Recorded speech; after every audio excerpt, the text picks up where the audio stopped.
BJD रे युव वरिष्ठ विवाद नेतृत्व नेबाकू दाबीदार युव नेता अलग अलग हेबे कि युव वरिष्ठ बीजेडी राज्य में 24 वर्ष धरी स्थिर सरकार गढ़ी बीजेडी सेतेबेले नेता कर्मी समस्त मन में नथिला राग नथिला अभिमान परोक्षरे सेमाने परस्पर पई चेर काटुथिले मध्य बाहर को सेमाने भले देखै होथिले।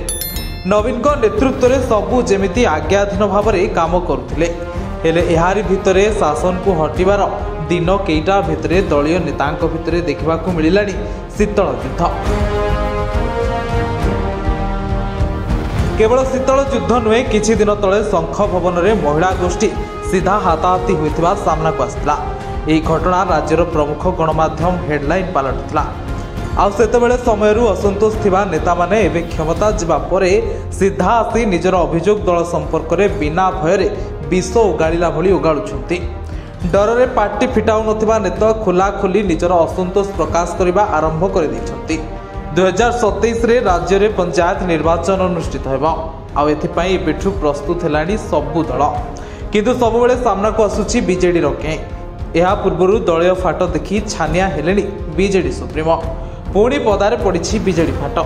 नेताजी जयंती उपलक्षे कटकर बीजेडी भिन्न भिन्न नेता भिन्न भिन्न कार्यक्रम पर दलीय कंदल को नहीं जोर धरी चर्चा। नेताजी जयंती अवसर में मेयर सुभाष सिंह कॉर्पोरेटर मानक सह कार्यक्रम में जोगदे नेताजी प्रतिमूर्ति में पुष्पमाल्य अर्पण करते। संध्या समय बाहरी आउ एक कार्यक्रम बांकी विधायक देवीरंजन त्रिपाठी द्वारा आयोजित होता मशाल शोभायात्रा।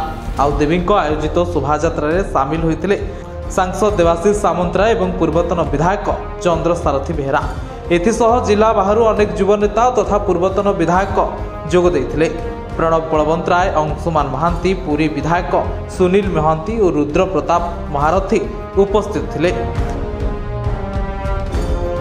तेबे निमंत्रण पत्र रे ना नथिबा सत्वे सेठारे मेयर सुभाष सिंह एवं विधायक सौभिक विश्वाल को देखा मिली नथिला।